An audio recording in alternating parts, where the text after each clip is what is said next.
ஆண்டவராகிய இயேசு கிறிஸ்துவின் நாமத்தினாலே மீண்டும் இந்த சண்டே ஸ்பெஷல் வழியாக உங்களை சந்திப்பதில் மிகுந்த சந்தோஷம். ஒவ்வொரு வாரமும் கர்த்தர் நம்மோடு கூட சில வார்த்தைகளை கொடுத்து பேசிக்கொண்டிருக்கிறார். நாம் இந்த வாரமும் கர்த்தருடைய வார்த்தைக்குள்ளாக கடந்து போகிறோம். வெளிப்படுத்தின விசேஷம் 2ஆம் அதிகாரம் 4வது வசனத்திலிருந்து நாம் பார்க்க போகிறோம். நீ ஆதியில் கொண்டிருந்த அன்பை விட்டாய் என்று உன் பேரில் எனக்கு ஒரு குறை உண்டு. நாம் கண்களை மூடி தேவ சமூகத்தில் நாம் செபிக்க போகிறோம். சர்வ வல்லமையுள்ள எங்கள் ஆண்டவரே, இந்த அருமையான நேரத்திற்காக உமக்கு ஸ்தோத்திரம். இந்த வசனத்தை கொண்டு நீர் எங்களோடு கூட பேச போகிற தயவுக்காய் ஸ்தோத்திரம். வேத வாக்கியங்களை அறிந்து கொள்ளும்படி ஆண்டவரே எங்கள் இருதயங்களை திறப்பீராகப்பா. நீங்கள் பேசாவிட்டால் ஒருத்தருக்கும் புரியாது ஆண்டவரே. நீங்கள் தான் புரிய வைக்கிற தேவன். நீர் யாருக்கு புரிய வேண்டும் என்று வைத்திருக்கிறீரோ அவர்களுக்கு புரிய வைக்கிறீர். யாருக்கு இந்த சத்தியம் போக வேண்டும் என்று வைத்திருக்கிறீரோ அவர்களுக்கு வைத்திருக்கிறீர். இந்த வேளையிலும் கர்த்தர் எங்களோடு கூட பேசுவீராக, இடைபடுவீராக, உம்முடைய வசனத்தினால் இடைக்கட்டுவீராக. இதை கேட்கிற யாவரும் ஆண்டவரை உமக்குள்ளே ஸ்திரப்பட பலப்பட இந்த வசனங்கள் பயன்பட வேண்டுமாய் நாங்கள் செபிக்கிறோம். எங்கள் ஆண்டவர் இயேசுவின் நாமத்தில் பிதாவே, ஆமென். வெளிப்படுத்தின விசேஷம் 2ஆம் அதிகாரம் 4வது வசனம். நீ ஆதியில் கொண்டிருந்த அன்பை விட்டாய் என்று உன் பேரில் எனக்கு ஒரு குறை உண்டு. ஆண்டவர் சபையை பார்த்து ஒரு குறையாக ஒரு காரியத்தை சொல்லுகிறார். இந்த 7 சபைகளையும் பார்க்கும்போது 7 சபைகளுக்கும் நற்குண காரியங்கள் உண்டு. இதில் குறைகள் இல்லாத சபை என்று 2 சபை இருக்கிறது. சிமர்னா சபையும் பிலடெல்பியா சபையும் குறைகள் இல்லாத சபை. மற்ற 5 சபைகளுக்கும் குறைகளை கர்த்தர் சொல்லுகிறார், நற்குணங்களையும் சொல்லுகிறார். இதில் லவோதிக்கேயா சபைக்கு நற்குணங்கள் ஒன்றுமில்லை, வெறும் குறைகளை மாத்திரம் சொல்லுகிறார். சபைக்கு கொடுக்க ஆண்டவர் இந்த காரியங்கள் எல்லாம் கொடுத்திருக்கும் பொழுது நாம் ஒன்றை புரிந்து கொள்ள வேண்டும்.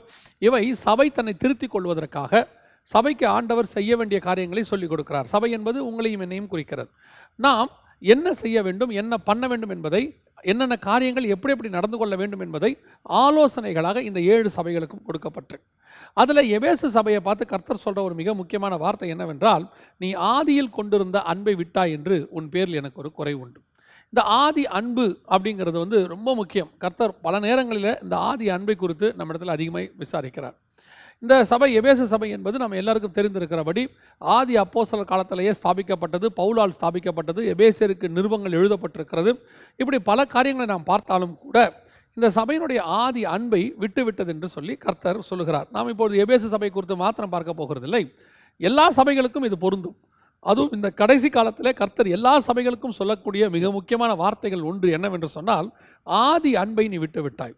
இந்த ஆதி அன்பு ஆவிக்குரிய வாழ்க்கையில் நாம் ஆண்டவரை தேட ஆரம்பித்த போது நாம் அவர் மேல் செலுத்தின ஒரு அன்பு இருக்கிறது. அது ஒரு நான் சொல்லணும்னா கண்மூடித்தனமான அன்புன்னு கூட சொல்லுவோம். இன்னும் ஒரு படி மேலே போய் சொல்லணும்னா குழந்தைத்தனமான அன்புன்னு கூட சொல்லுவோம். சிறு பிள்ளைகள் இடத்துல வர தடை செய்யாதிருங்கள், பரலோக ராஜ்யம் அப்படிப்பட்டவர்களுடையதுன்னு சொல்கிறார். அதோடைய அர்த்தம் என்ன அப்படின்னு கேட்டிங்கன்னா, அதில் ஒரு காரணம் என்னென்னு கேட்டிங்கன்னா, அந்த சிறு பிள்ளையோட இருதயம் எப்படி இருக்கும் என்று சொன்னால், எதை சொன்னாலும் விசுவாசிக்கும், எதை சொன்னாலும் நம்பும். அதே மாதிரி தான் பரலோக ராஜ்யமும் இருக்கிறது. பரலோக ராஜ்யத்துக்கு வர்றவங்க அப்படிப்பட்டவங்களாம் இருப்பாங்க, தேவன் சொல்கிறதையெல்லாம் நம்புவாங்கன்னு அர்த்தம். அதே மாதிரி தான் அந்த ஆதி அன்பும் அப்படி தான். இந்த ஆதியில் கொண்டிருக்கிற அன்பை குறித்து பார்க்கும்பொழுது தேவன் பேரில் நமக்கு இந்த வசனத்தில் எது சொன்னாலும் அப்படியே நம்புவோம். இந்த வசனம் சொல்லியிருக்கிறது, இப்போவும் சொல்கிறேன், இந்த வசனத்தில் சொல்கிறது எல்லாமே உண்மை, இதை அப்படியே நம்பணும். பல நேரங்களில் இந்த ஆவிக்குரிய அறிவு இதெல்லாம் நமக்கு வர வர வர வர ஒரு லெவலுக்கு மேலே போய் எங்கே போயிடுறாங்கன்னு கேட்டால், இது சரியான இந்த வேதத்தையே அவங்க என்ன செய்ய ஆரம்பிக்கிறாங்க, குறை சொல்ல ஆரம்பிக்கிறாங்க. வேதத்தின் மேலே சந்தேகம் வர ஆரம்பிக்குது. கடைசியில் பைபிள் தப்புங்கிற அளவுக்கு போயிடுறாங்க. ஆதி அன்பு பார்த்தீங்கன்னா பைபிள் சரி நாம தப்புங்கிற இடத்துல இருந்தது. போக போக போக வளர்ச்சி வர வர அவங்க சொல்கிற வார்த்தை என்னென்னா, பைபிளில் நிறைய மிஸ்டேக் இருக்குது, அதாவது அவங்க சரி பைபிள் தப்புங்கிறாங்க. நான் சொல்வேன், எல்லா காலத்திலும் வேதம் சரி, நாம தான் தப்பு. நம்மளை திருத்தறதுக்கு தான் இந்த வேதம். நாம் இந்த வேதத்தினுடைய பல முகங்களை இன்னும் பார்க்கவே இல்லை, பல டைமென்ஷன்ஸை இன்னும் பார்க்கல. சயின்ஸ் எப்பவுமே பார்த்தீங்கன்னு சொன்னால் ஒரு விஷயத்தை பார்க்கலன்னா இல்லைன்னு சொல்லுவாங்க. சயின்ஸ் அதான் அறிவியல். ஒரு விஷயத்தை பார்க்கலன்னா அது இல்லை. ஆனால் வேதத்தை பொறுத்த வரைக்கும் புதிய ஏற்பாட்டு சபை கர்த்தர் கொடுத்துருக்கிறதே என்னன்னு கேட்டிங்கன்னா, கண்டு விசுவாசிக்கிறவனையும் காணாமல் விசுவாசிக்கிறவன் தான் பாக்கியவான். நீ பார்க்காதவங்களே விசுவாசிங்கிறது. அடுத்த ஆண்டவர் சொல்கிறாரு, காணாதவைகள் நித்தியமானவைகள்ன்றார். சயின்ஸ் சொல்கிறது காணாதவைகள் இல்லைன்னு, ஆனால் ஆண்டவர் சொல்கிறாரு காணாதவைகள் நித்தியமானவைகள்னு சொல்கிறார். அப்போ இந்த ஆதி அன்பு எப்படிப்பட்டதாக இருக்கும் தெரியுமா? அந்த காணாதவைகளை விசுவாசிக்கும். சயின்ஸு கண்டா விசுவாசிக்கும். உண்மையான அன்பு எது தெரியுமா? நீ ஆண்டவர் சொல்லிட்டாரு, காணாதவைகளை விசுவாசிக்கும். இப்போது 15ஆம் அதிகாரம் ஆதியாகமத்தின் புஸ்தகத்தில் நீங்கள் பார்த்தீங்கன்னு சொன்னால், ஆபிரகாமை கர்த்தர் அழைக்கிறார். இந்த சம்பவத்தில் நமக்கு தெரிஞ்சிருக்கிற ஒரு விஷயம், தெரியாத ஒரு விஷயம் ஒன்று இருக்குது. என்னென்னு கேட்டிங்கன்னு சொன்னால், 15ஆம் அதிகாரம் ஆதியாகமத்தின் புஸ்தகத்தில் அவர் அவனை வெளியே அழைத்து அப்படின்னு இருக்குது. 5வது வசனத்தில் நீங்கள் பாருங்கள், அவர் அவனை வெளியே அழைத்து, நீ வானத்தை அண்ணாந்து பார், நட்சத்திரங்களை உன்னால் எண்ணக்கூடுமானால் அவைகளை எண்ணு என்று சொல்லி, பின்பு அவனை நோக்கி, உன் சந்ததி இவ்வனமாய் இருக்கும் என்றார். அடுத்த வசனம், அவன் கர்த்தரை விசுவாசித்தான், அதை அவர் அவனுக்கு நீதியாக எண்ணினார். இப்போ வெளியே கூப்பிட்டு நட்சத்திரத்தை பார்க்குறாரு. பார்த்த உடனே இப்படி ஒரு சந்ததியை மாற்றுவேன்னு சொல்லும் போது அவன் கர்த்தருடைய வார்த்தையை விசுவாசித்தான். இவ்வளோ தான் நம்ம நினைக்கிறோம். இதுக்கு பின்னாடி இன்னொரு மிகப்பெரிய விஷயம் இருக்குது. என்ன தெரியுமா? இவன் விசுவாசத்தின் தகப்பன் நம்ம சொல்கிறோம் ஆபிரகாம். இந்த விசுவாசத்துக்கு ஒரு ஃபார்முலா இருக்குதுங்க. என்ன ஃபார்முலானா, நம்பப்படுதல் மேல் உறுதியும் காணப்படாதல் மேல் நிச்சயமாய் இருக்கிறது. இந்த ஆபிரகாம் விசுவாசித்தாரு. எப்படி விசுவாசித்தார் தெரியுமா? நம்ம பல நேரங்களில் நினைக்கிறோம், ஆபிரகாமை வெளியே அழைத்து அண்ணாந்து பாருன்னு சொன்ன உடனே அவர் பார்க்கும்போது நட்சத்திரம் தெரிஞ்சிச்சு, என்ன கொடுமான்னு கேட்டார், என்ன முடியாது அப்படின்னு அவர் சொன்னார் நினச்சிக்கிறோம். இல்லைங்க, அவரை கூப்பிட்டு காமிக்கும் போது நட்சத்திரமே இல்லை அந்த இடத்துல. எப்படி சொல்கிறீங்க அப்படின்னு கேட்டிங்கன்னா, தொடர்ந்து வாசிக்கிட்டே வாங்க. அவர் அவனை நோக்கி இந்த தேசத்தை உனக்கு சுதந்திரமாக கொடுப்பேங்கிறாரு. அடுத்த வசனத்தில் அவர் சொல்கிறாரு, இதை நான் எப்படி தெரிந்து கொள்வேங்கிறாரு. அடுத்த வசனத்தில் அவர் சில விதிமுறைகள்லாம் சொல்கிறார், பலி கொடுக்க சொல்லி. அவரும் போய் என்ன சொல்கிறாரு, அவன் அவைகளை எல்லாவற்றையும் அவரிடத்தில் கொண்டு வந்து, 10வது வசனத்தில் அவரிடத்தில் கொண்டு வந்து அவைகள் நடுவாக துண்டித்து எல்லாம் செஞ்சுட்டு எல்லாம் ரெடி பண்ணிட்டார். ரெடி பண்ண பிறகு 12வது வசனம் சொல்லுது, சூரியன் அஸ்தமிக்கும் போது. அப்படின்னா என்ன அர்த்தம்? இப்போ இவர் இவ்வளோத்தையும் செஞ்சது எப்போ? இப்போ தான் எல்லாத்தையும் செஞ்சு முடித்து பலிபீடத்தில் அடிக்க முடிக்கும் போது தான் வசனம் சொல்லுது சூரியன் அஸ்தமிக்கிறதுன்னு சொல்லுது. அப்போ அதுக்கு முன்னாடி வரைக்கும் இவர் செஞ்ச எல்லாமே பகலில். அதுக்கு முன்னாடி தான் கர்த்தரவனை வெளியே அழைத்துன்னு இருக்க, கூடாரத்தை விட்டு வெளியே அழை. அது எப்போ? பட்ட பகலில், நல்ல மத்தியான வேலையில் ஆண்டவர் கூப்பிடுறாரு. ஏன்னா அதுக்கப்புறம் பேசி முடிச்சுட்டு போய் 3 வயது கேடாரியை பிடிக்கிறாரு, அதை பிடிக்கிறாரு, ஆட்டுக்கடை பிடிக்கிறாரு, புறா குஞ்சுகளை பிடிக்கிறாரு, எல்லாம் பிடிக்கிறாரு. இதெல்லாம் அதுக்கப்புறம் நடக்கிற சம்பவம். அப்படின்னா இதெல்லாம் செஞ்சு முடித்து பலிபீடத்துக்கு மேலே வச்ச பிறகு தான் சூரியனை அஸ்தமிக்குது. அது வரைக்கும் சூரியன் நல்லா இருந்திருக்கு. அப்போ சூரியன் நல்லா உச்சத்தில் இருக்கும்போது கர்த்தர் சொல்கிறார், வெளியே அழைத்து அண்ணாந்து பார். அண்ணாந்து பார்க்குறாரு, நட்சத்திரத்தை என்ன கொடுமா? இப்போ ஆபிரகாமுக்கு நட்சத்திரமே தெரியல பாருங்களேன். வெளியே ஏன்னா பகல், பட்ட பகல், நட்சத்திரம் சுத்தமாக தெரியாது. ஆனால் அவன் அதை விசுவாசித்தான். இப்போ பாருங்க, விசுவாசத்தின் ஃபார்முலாவை கரெக்டாக இருக்கும். காணப்படாதல் மேல் நிச்சயம், நம்பப்படுதல் மேல் உறுதி. அப்படின்னா என்ன அர்த்தம்? என் கண்ணு ஒன்று பார்க்கல, ஆனால் எனக்கு ஒன்று தெரியும், அங்கே நட்சத்திரம் இருக்கு. ஆனால் என் கண்ணு பார்க்கல. ஆபிரகாம், நீ பார்க்குறிய, என்ன பார்க்குற? நட்சத்திரம் தெரியுதா? தெரியல, ஆனால் அங்கே நட்சத்திரம் இருக்கா? நம்புறியா? இருக்கு, நம்புறேன். உன் சந்ததி அவ்விதமாக இருக்கும். இதுதான் விசுவாசம். இந்த விசுவாசம் தான் குழந்தைத்தனமான விசுவாசம். எங்கள் அப்பா ஒன்று சொல்லிட்டாரு, அவர் சொன்னாங்க இருக்கு, எனக்கு தெரியும், அது நிச்சயமாக நடக்கும். இதுதான் ஆதி அன்பு. ஆரம்பத்தில் பைபிளில் எதை சொன்னாலும் நம்புவாங்க, எப்படி சொன்னாலும் நம்புவாங்க. போதகர் சொல்கிற வார்த்தையை அப்படியே ஏற்றுக்கொள்வாங்க. அப்போ போக போக போக நமக்கு என்ன ஆகுதுன்னா, இந்த நிறைய வேத அறிவு வரும்போது, நான் இப்பவும் சொல்கிறேன், வேத அறிவு எதுக்கு கொடுக்கப்பட்டிருக்குன்னா, இதில் உள்ளதை விசுவாசிக்கிறதுக்கு தான் அதிக வேத அறிவு. வேத அறிவு வளர வளர நம்ம என்ன செய்யணும்னா இதை நம்பணும். இப்போ பாருங்கள், சயின்ஸ் நிறைய படிக்க படிக்க சயின்ஸ் அவன் விரும்புவான், சயின்ஸை நம்புவான். மெடிக்கல் நிறைய மெடிசன் படிக்க படிக்க மருத்துவத்தை விரும்புவான். நிறைய படிக்க படிக்க மருத்துவம் பொய்ன்னு சொல்ல மாட்டான். நிறைய படிக்க படிக்க இன்ஜினியரிங் பொய்ன்னு சொல்ல மாட்டான். அதில் அவன் இன்னும் மேலான காரியங்களை செஞ்சுட்டே போவான். அதை இன்னும் அது மேலே இன்ட்ரெஸ்ட் ஆவான். இன்னும் அதுக்குள்ள நிறைய காரியங்கள் செய்யணும்னு விசுவாசிப்பாங்க. அதே மாதிரி தான் நான் சொல்கிறேன், வேதத்தில் வளர வளர வேதத்தின் மேலே டவுட் வரக்கூடாது. வேதத்தை நிறைய வளர வளர வளர கர்த்தர் சொன்ன வார்த்தையின் மேலே சந்தேகம் வரக்கூடாது. அது மேலே இன்னும் பாசம் வரணும். அதான் நான் சொல்கிறேன், இந்த வேதத்தை படிக்க சங்கீதக்காரனுக்கு அப்படி தான் இருக்குது. அதை படிக்க படிக்க படிக்க ஆவலாய் உட்கொண்டாராம் அவர். அதான் சீஷர்கள் சொல்கிறாங்க, நித்திய ஜீவ வசனங்களும் இடத்துல உண்டே. அப்போ அந்த ஆதி அன்பு, ரட்சிக்கப்பட்ட புதுசில் ஆண்டவர் மேலே ஒரு அன்பு இருந்தது தெரியுமா? அது இருக்கா? ஏதோ என்னோட சுய கருத்தை நான் உங்களுக்கு சொல்லலை, நீங்கள் நல்லா கவனிச்சு பாருங்கள். எரேமியா புஸ்தகம் 2ஆம் அதிகாரம் 2ஆம் வசனத்தில் ஆண்டவர் ஒரு காரியத்தை சொல்கிறார். எரேமியாவின் புஸ்தகம் 2ஆம் அதிகாரம் 2ஆம் வசனத்தை வாசித்து பாருங்க. நீ போய் எருசலேமின் செவிகள் கேட்க கூப்பிட்டு சொல்ல வேண்டியது என்னவென்றால், விதைக்கப்படாத தேசமாகிய வனாந்தரத்தில் நீ என்னை பின்பற்றி வந்த உன் இளவயது பக்தியையும் நீ வாழ்க்கைப்பட்ட போது உனக்கு இருந்த நேசத்தையும் நினைத்திருக்கிறேன். இந்த ஆதி அன்புனா என்ன? இங்கே 2 காரியத்தை சொல்றார், 2 விஷயத்தை சொல்றார். ஒன்று, நீ வனாந்தரத்தில் என் பின்பற்றி வந்த உன் இளவயது பக்தி. எப்படி?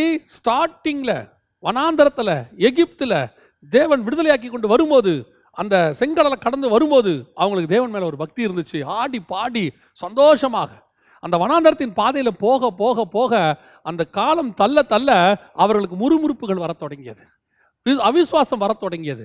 அதற்கு பிறகு எகிப்துக்கு போகலாங்கிற முடிவுக்கு வராங்க, நாங்கள் திருப்பி எகிப்துக்கே போவோம் அப்படின்னு. அப்போ அந்த 40 வருஷம் ஆக ஆக அவர்களுக்கு அந்த விசுவாசம் காலம் செல்ல செல்ல போகுது. ஆனால் ஆண்டவர் சொல்கிறாரு, நீ அந்த ஸ்டார்டிங்கில் என்னை நம்பி புறப்பட்ட பாரு, இளவயது பக்தி. எப்பவுமே ரட்சிக்கப்பட்ட புதுசில் ஆண்டவர் மேலே ஒரு பாசம் வரும், அன்பு வரும். என்னை கேட்டால் அது ஒரு வெறி மாதிரி இருக்கும். சர்ச்சுக்கு போகணும், வேதத்தை தியானிக்கணும், நமக்கு வந்துட்டு நல்ல ஜெபம் பண்ணணும். அதை விட என்ன இருக்கும் தெரியுமா? பார்க்குறவங்களுக்குலாம் சுவிசேஷம் சொல்லணும்னு தோணும். ரட்சிக்கப்பட்ட புதுசில் யாருக்கெல்லாம் சுவிசேஷம் யாரை பார்த்தாலும் சொல்ல தோணும், துருன்னு சொல்லுவோம். நிறைய பேரை சபை கூட்டு வரணும்னு தோணும். அது வருவாங்க வரமாட்டாங்க ரெண்டாவது விஷயம், ஆனால் தோணும்.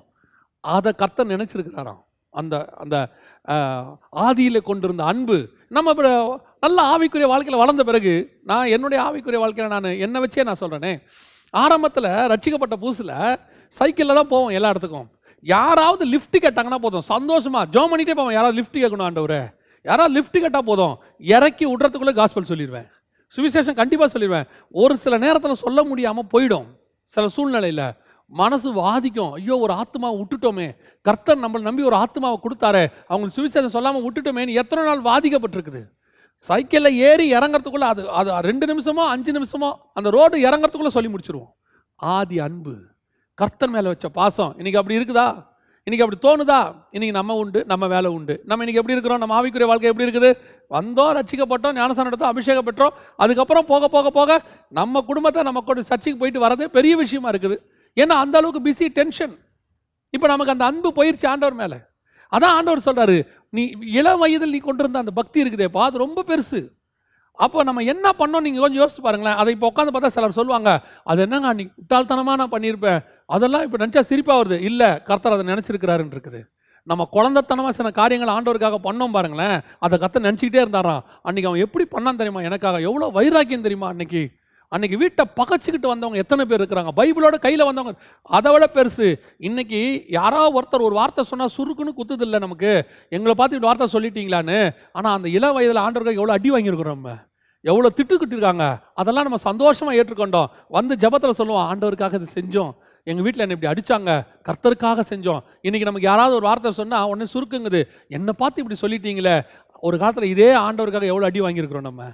இன்றைக்கி கர்த்தருடைய வசனத்தை பேசுனதுனால கொஞ்சம் பேர் வந்து எதிர்ப்பு தெரிவித்தோன்னே மனசு தோணுது, ஐயோ என்னை இப்படி பேசுகிறாங்களே, வசனம் தானே பேசணும், ஏன் ஆண்டவரே, ஏன் இளம் வயதில் நீ இதே மாதிரி திட்டு வாங்கும்போது நமக்கு சந்தோஷமாக இருந்துச்சே, இப்போவும் அந்த சந்தோஷம் இருக்கணும். ஏன் தெரியுமா? அன்னைக்கும் சரி இன்னைக்கும் சரி நாம் படுகிற பாடுகள் நமக்காக அல்ல, கிறிஸ்துவுக்காக, கிறிஸ்துவின் நிமித்தம். அந்த அன்பு இருக்கணும், கிறிஸ்துவின் மேலே இருக்கிற அன்பு இருக்கணும். நான் ஆண்டவர் மேலே அன்பாக இருக்கிறேன், அவருக்காக அதை நான் சகிக்கிறேன். இள வயது பக்தி. அந்த இள வயது பக்திக்கு நல்ல அடையாளம் யார் தெரியுமாங்க? தாவீது. இள வயது பக்தி. எனக்கு சமீபத்தில் ஒருத்தர் சொன்னார், ரொம்ப அற்புதமாக இருந்துச்சு, அந்த தாட் ரொம்ப நல்லா இருந்துச்சு. நல்ல தாட் யார் சொன்னாலும் நம்ம சொல்கிறது ஒன்றும் தப்பு கிடையாது, நான் சொல்லியே தான் சொல்கிறேன். இது எனக்கு ஒரு சகோதரன் விதமாய் சொன்னார், ரொம்ப ஒரு ஊழியக்காரர் எனக்கு விதமாய் சொன்னார். அதாவது சாமுவேல் என்ன செய்கிறாரு, சவுலுக்கு பதிலாக கர்த்தர் வந்து ராஜாவை அபிஷேகம் பண்ண சொல்கிறார். ராஜாவை அபிஷேகம் பண்ண சொல்லும் போது சாமுவேல் போயிட்டு என்ன செய்கிறாரு, எல்லாரையும் பரிசுத்தம் பண்ணுறார். அந்த இடத்துல நீங்கள் பாருங்கள், 1 சாமுவேலின் புஸ்தகம் 16ஆம் அதிகாரத்தில் 4வது வசனம். கர்த்தர் சொன்னபடியே சாமுவேல் செய்து பெத்லெஹேமுக்கு போனான். அப்பொழுது அவ்வூரின் மூப்பர் தத்தளிப்போட அவனுக்கு எதிர்கொண்டு வந்து, நீர் வருகிறது சமாதானமா என்றார்கள். அதற்கு அவன் சமாதானம் தான் என்று சொன்னான். மேலும் ஈசாயும் அவன் குமாரரையும் பரிசுத்தம் பண்ணி அவர்களை பலி விருந்துக்கு அழைத்தான். 5வது வசனம். எல்லாரையும் பரிசுத்தம் பண்ணி கூப்பிட்டாச்சு, வந்து நின்றுட்டாங்க. இப்போது ஆண்டவர் சொல்கிறாரு, நீ முகத்தை பார்க்குற, நான் முகத்தை பார்க்குறதுல இருதயத்தை பார்க்குறேன், இன்னும் ஒருத்தருக்கா அவனை வர சொல்லு அப்படிங்கிறாரு. இப்போது ஈசா கிட்ட கேட்குறாரு, நீ வந்துட்டு உனக்கு இவ்வளோ தான் பையனா, வேறு யாராவது இருக்கிறாங்களா? அப்போ அவர் சொல்கிறார், வேற ஒரு பையன் இருக்கிறான், அவன் ஆடு மேய்ச்சிக்கிட்டு இருக்கிறான், அவனையும் வர சொல்லு. இப்போ அவர் வராரு, அவரை பார்த்த உடனே சாமுவேல் உட்காந்துருக்கிறாரு. கர்த்தர் சொல்கிறாரு, இவன் தான் எழுந்து அபிஷேகம் பண்ணுனார். உடனே சாமுவேல் எழுந்திரிச்சு போய் என்ன செஞ்சிட்டாரு, அபிஷேகம் பண்ணிட்டாரு. இங்கே ஒரு விஷயத்தை நல்லா கவனிச்சிங்களா, மற்ற எல்லாரையும் ராஜாவாக அபிஷேகம் பண்ணுறதுக்கு முன்னாடி சாமுவேல் பரிசுத்தம் பண்ணின்னு இருக்கு, எல்லாரையும் பரிசுத்தம் பண்ணி ரெடி ஆகுறாரு அபிஷேகம் பண்ணுறதுக்கு. இங்கே தாவீதை என்ன பண்ணலை, பரிசுத்தம் பண்ணலை. தாவீதை வந்து ஓகேப்பா நீ போய் பரிசுத்தம் பண்ணிட்டு வா, நான் அவனை எதுவுமே செய்யலை, போய் அவன் தலையில் அபிஷேகம் பண்ணிட்டார். அப்போ ஏன் பரிசுத்தம் பண்ணலை? இவங்களெல்லாம் பரிசுத்தம் பண்ணாங்களே, ஏன் தாவீதை மட்டும் பரிசுத்தம் பண்ணலை? அவருடைய அர்த்தம் என்ன தெரியுமா? தாவீது வனாந்தரத்துலேருந்து வர ஆடு மேய்ச்சிக்கிட்டு இருந்தவன், இவங்க எல்லாம் வீட்டுக்குள்ளே இருந்தவங்க, இவர்கள் வீட்டுக்குள்ளே இருந்த இவர்களை பரிசுத்தம் பண்ண வேண்டி இருந்தது. ஆனால் வனாந்தரத்தில் ஆடு மேய்த்து கொடுத்தான தாவீது அவனை பரிசுத்தம் பண்ண வேண்டியதில்லை. அவன் எப்பொழுதுமே தேவனோடு கூட சஞ்சரிக்கிறவனாக இருந்தான். அவனை தனியாக பரிசுத்தம் பண்ணவே வேண்டியதில்லை.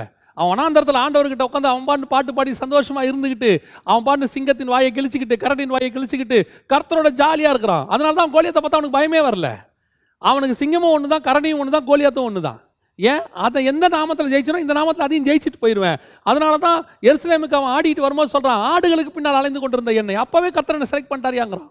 அவனோட அப்போ கர்த்தரவனை அபிஷேகம் பண்ண பரிசுத்தமே பண்ணல பாருங்க சாமுவேல். அவனை அப்போ என்ன அர்த்தம், அவன் எப்பவுமே பரிசுத்தமாக இருந்தான், எப்பவுமே தேவனோட சஞ்சரிக்கிறவனாக இருந்தான், தனியாக அவனை செய்ய வேண்டிய அவசியமே இல்லை. இதான் ஆதி அன்பு. அந்த அன்பு சாவர வரைக்கும் தாவீதுக்கு தேவன் மேலே இருந்துச்சு. அந்த அன்பு தான் உங்களுக்கு எனக்கு இருக்கணும். நீங்கள் ரட்சிக்கப்பட்ட புதுசில் எப்படி இருந்தீங்க? அபிஷேகம் பெற்ற புதுசில் எப்படி இருந்தோம்? அபிஷேகம் பெற்ற புதுசில் போகும்போது வரும்போது அப்படியே அந்நிய பாஷைகளை பேசிக்கிட்டு போகிறது என்ன, வர்றது என்ன, அப்படியே ஒரு சான்ஸ் கிடைச்சா உடனே ஒரு சுவிசேஷன் சொல்கிறது என்ன, ஒரு டைம் கிடைச்சா பைபிள் வாசிக்கிறது என்ன, ஒரு ஊழியம் பண்ணுறதுக்கு ஒரு வாய்ப்பு கிடைச்சா உடனே வீட்டுக்கு தெரியாமல் போய் ஊழியம் பண்ணிட்டு வந்தது என்ன, எவ்வளோ இருந்துச்சு, எவ்வளோ காரியங்கள் செஞ்சோம். இன்றைக்கி அது இருக்குதா? இன்றைக்கி கேட்டால் நாங்கள் ரொம்ப பிஸி. ஏன்? அன்னைக்கு நமக்கு சம்பாத்தியமே குறைவு. அன்னைக்கு கிடைச்சா வேலைக்கு போனால் நல்லா சம்பாதிக்க முடியும். அன்னைக்கு எல்லாத்தையும் தியாகம் பண்ணி தான் ஆண்டவருக்கு செஞ்சோம். அன்னைக்கு கிடைச்ச நேரத்தை கர்த்தருக்கு செலவு பண்ணோம். இன்னைக்கு நமக்கு அதை விட அதிக நேரம் இருக்கு, அதை விட அதிக சம்பாத்தியம் இருக்கு. இன்னைக்கு நம்ம நினைச்சா அதை விட 2 மடங்கு ஊழியம் பண்ணவும் முடியும், அதை விட ஆண்டவருக்கு அதிகமாக டைம் ஸ்பெண்ட் பண்ணவும் முடியும். இல்லாமைகளிலே உண்மையாக இருந்த நாம் இன்னைக்கு இருக்கும்போது உண்மையாக இருக்கிறோமா? அதான் எப்போ எனக்கு ஆண்டவர் சொல்லி கொடுத்தது ஒன்று தான். என்ன தெரியுமா? ஒரு சபை, அதாவது நாம உபத்திரவத்திலும் இல்லாமையிலும் குறைவுகளிலும் உண்மை உள்ளவர்களாக இருப்போம். தேவன் மேலே அன்பாக இருப்போம். ஆண்டவர் எப்படி என்னை காப்பாற்றிடுவார்னு சொல்லுவோம். விசுவாசம் அறிக்கை பண்ணுவோம். ஆண்டவருக்கு முன்பாக நிறைய வசனங்கள் எடுத்து பேசுவோம். ஆனால் ஆசீர்வாதம் வந்த பிறகு ரொம்ப பிஸி. நடந்து வர விசுவாசி என்னைக்குமே கரெக்டாக வரும் சர்ச்சுக்கு. பஸ்ஸில் வர விசுவாசி கரெக்டாக ஓடி வந்துடும். பயந்து பயந்து விறுவிறுக்க ஓடி வந்துடுவாங்க. பெரும்பாலும், நான் எல்லாரையும் சொல்லலை, பெரும்பாலும் இந்த வண்டி வந்து கார் வந்துருச்சுன்னு வச்சுக்கோங்க, லேட்டு தான். 10 நிமிஷம் லேட்டு தான், 1/2 மணி நேரம் லேட்டு தான். கேட்டு பாருங்க, பயங்கர டிராஃபிக். ஆனால் அதே விசுவாசி கார் வாங்குறதுக்கு முன்னாடி பஸ்ஸில் வரும்போது 10 நிமிஷம் முன்னாடி வந்துடுவாங்க. வந்து பாயெல்லாம் போடுவாங்க, சர்ச்சில் பெருக்கெல்லாம் செய்வாங்க. ஆனால் ஒரு வசதி வந்த பிறகு எப்பவுமே சரி அந்த ஆதி அன்பை கர்த்தர் நினச்சி கொண்டே இருக்கிறார். அதுதான் தாவீது கிட்ட ஸ்பெஷல். அதனால தான் தாவீது டோட்டல் பைபிள்லையுமே ஒரு மனுஷன் பேர் அதிகமாக இருக்குதுன்னா தாவீது பேர் தான். 1000 தடவைக்கு மேலே இருக்குதாமா. அத்தனை அளவுக்கு ஆண்டவர் தாவீதை நேசிக்கிறார். எந்த புஸ்தகத்தில் தாவீது வந்துட்டானோ அதுக்கப்புறம் வெளிப்படுத்தின விசேஷம் வரைக்கும் தாவீது வருவாப்ல. எல்லா இடத்துலையும் வருவார். அந்த காரணம் அந்த ஆதி அன்பு, இளவயது பக்தி. 2வது கர்த்தர் சொல்றார் எரேமியா 2:2, நீ வாழ்க்கைப்பட்ட போது உனக்கு இருந்த நேசம். அந்த வாழ்க்கைப்பட்ட போது இந்த நேசத்தை நம்ம எக்ஸ்பிளைன் பண்ணியிருக்கிறோம். ஆனால் இன்னும் ஒரு விஷயம் நான் சொல்லுகிறேன். கல்யாணமான புதிதில் ஒரு மணமகன் வீட்டுக்கு வந்து விடுவாங்க. விட்ட பிறகு அந்த மணமகன் இந்த விருந்து காரியங்கள்லாம் முடிச்சுட்டு அவர் வேலைக்கு போயிடுவார். அந்த வீட்டில் அந்த அம்மா இருக்கும், கூட சொந்தக்காரங்களாம் இருப்பாங்க, எல்லா பொருளும் இருக்கும், எல்லா விதமான ஆசீர்வாதம் இருக்கும், எல்லாமே சுற்றி எல்லாம் பர்ஃபெக்டாக இருக்கும், எந்த கவலையும் இருக்காது. ஆனால் அவள் இருதயமோ வெளியே போயிருக்கிற மணவாளனே தேடிக்கிட்டு இருக்கும். ஏன்னு சொன்னால் அங்கே இருக்கிற எல்லாமே அந்த அம்மாவுக்கு அந்நியமாக இருக்கும். அந்த அம்மாவுக்கு அப்போ இருக்கிற ஒரு நெருங்கிய சொந்தம் யாருன்னா வெளியே போயிருக்க மணவாளன் மட்டும்தான். இத்தனைக்கும் அவரும் புதுசாக வந்தவர் தான். ஆனால் அவரை திருமணம் பண்ணிட்டோம், ஒரு பந்தம் வந்துருச்சு, இனி எனக்கு எல்லாமே அவர் தான், அவர் எனக்கு தான் அப்படிங்கிற ஒரு தாட் வந்த பிறகு சுற்றி இருக்கிற எல்லாருக்குமே அந்நியமாக படுவாங்க. அந்த வீட்டில் இருக்கிறவங்களாம் சொல்லுவாங்க, ஏமா இப்படி தனியாக உட்காந்துருக்கிற, வந்து பேசு எல்லாத்தையும், எல்லாம் நம்ம சொந்தக்காரங்க தான், வந்து சாப்பிடுமா, கொஞ்சம் கலகலப்பாயிரு, எல்லாத்தையும் பேசுவேன், வெளியே உட்காருலாம் சொல்லுவாங்க. ஆனால் இருதயம் ஒத்துக்காது. நான் சொல்கிறது வாழ்க்கைப்பட்ட புதுசில் அப்படியே வெளியே போயிருக்கிற மணவாளினே தேடும். அப்போ தேடி அவர் வந்த அவர் வர நேரம் பார்த்த உடனே அலங்காரம் பண்ணி ரெடி ஆகி அவரை சந்திக்க ரெடி ஆவாங்க. அப்படி முகங்கள்லாம் கழுவி அவர் வந்த உடனே அவர் வெளியே கூட்டிகிட்டு போவார்னு ஒரு நம்பிக்கையில் அவர் வந்த உடனே வெளியே போகலான்னு சொன்ன உடனே ஒரு பெரிய சந்தோஷம். இது வாழ்க்கைப்பட்ட போது இருந்த நேசம். இதுதான் இன்றைக்கி ஆண்டவர் நம்மகிட்ட எதிர்பார்க்குறாரு. எப்படி ரட்சிக்கப்பட்ட புதுசில் எப்போ நாம் எப்படி இருந்தோம் தெரியுமா? நம்மளை சுற்றி எவ்வளோ இருந்தாலும், உலகத்தில் எவ்வளோ காரியங்கள் இருந்தாலும் அந்த பாவங்களெல்லாம் வெறுத்தோம். அந்த பாவங்களை எல்லாத்தையும் விட்டுட்டு எதுவுமே மைண்டில் இருக்காது. ஒன்றே ஒன்று இருக்கும், ஏசு எப்போ வருவார் நான் போகணும், ஏசு எப்போ வருவார் நான் போகணும்.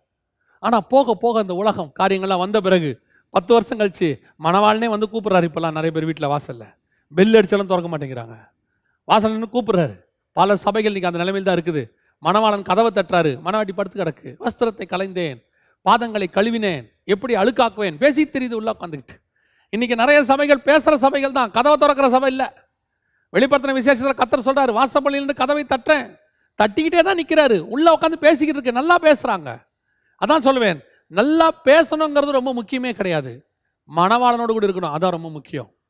இன்றைக்கி நான் நிறைய சபைகளில் ஆதியில் கொண்டு வந்த அன்போட விஷயம் என்னென்னா, நிறைய சபைகளில் மணவாளன் வெளியே நிற்கிறாரு, ஆனால் இவங்க உள்ளேருந்து பேசிக்கிட்டு இருக்கிறாங்க, உள்ள சவுண்டு கேட்டுக்கிட்டே இருக்குது.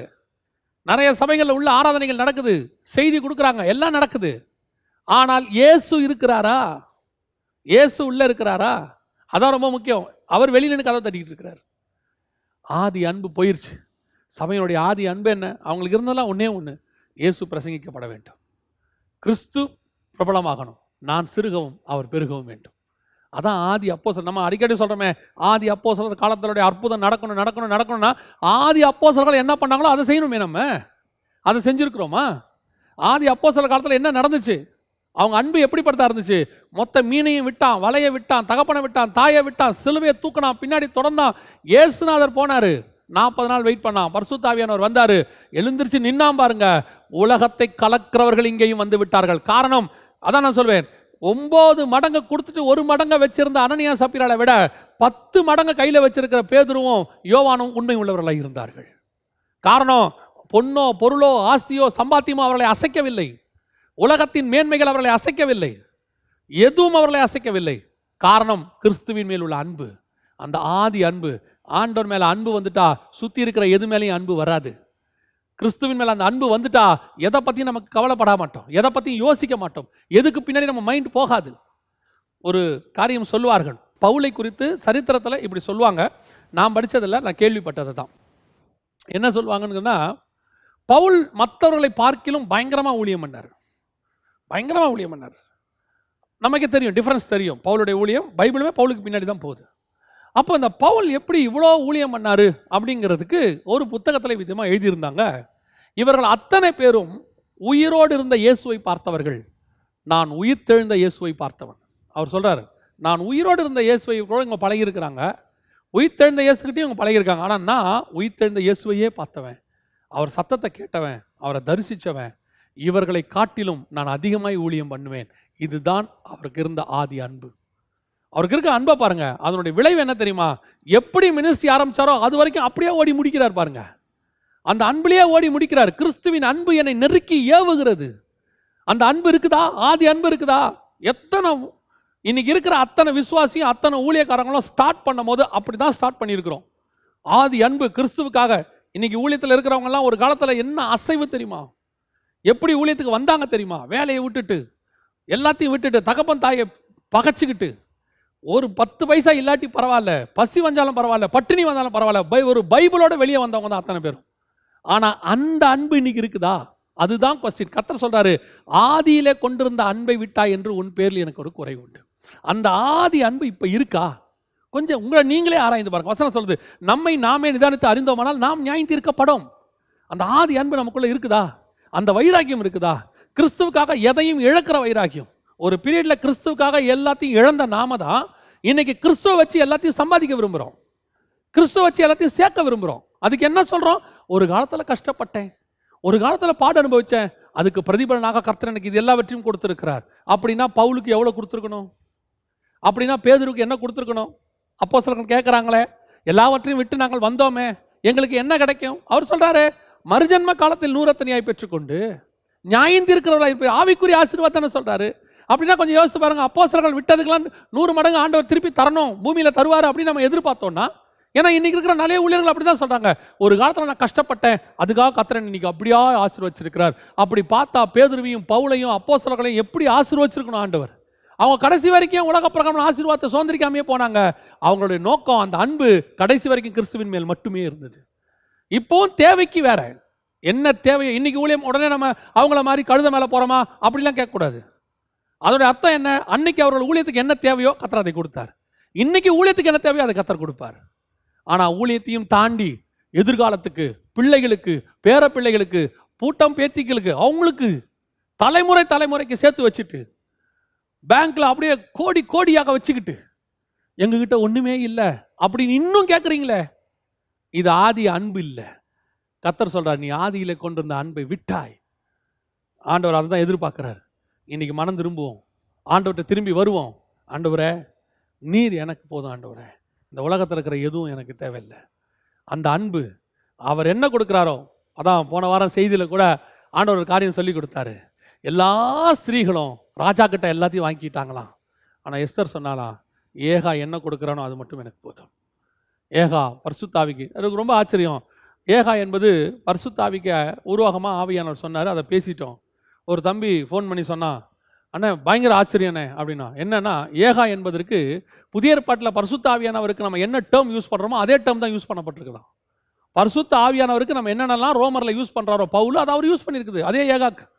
அது உருவாகமாக அப்படி தானே இருக்குது, கரெக்டாக இருக்குண்ணே அப்படின்னா நாம் அதை அப்படிலாம் நம்ம வசனத்தை பார்த்தலாம் சொல்லலை, ஆவியானவர் சொன்னதை சொன்னோம்.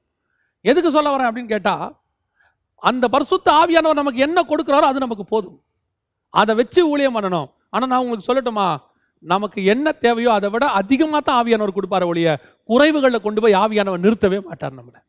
நம்மளை ஒரு நாள் ஆவியானவர் அப்படி நிறுத்தவே மாட்டார். கையேந்திர இடத்துக்கு ஆவியானவர் விரும்ப மாட்டார். அதாவது நம்ம ஆண்டவர் பிச்சை எடுக்க வைக்கிற ஆண்டவரே கிடையாதுங்க. அதே நேரத்தில் ஆடம்பரமாக வாழ வைக்கிற ஆண்டவரும் கிடையாது. அவருக்கு அது தேவையே இல்லை. அவரே என்ன தேவையோ அதை பெற்றுக்கொண்ட ஆண்டவர் தான். அதே தான் நமக்கு தராரு. கவனிச்சு கொள்ளுங்க, ஆதி அன்பு ரொம்ப முக்கியம். அந்த அன்புக்கு நம்ம திரும்பணும், மனம் திரும்பணும், திருப்பி ஆண்டவர்கிட்ட வரணும்.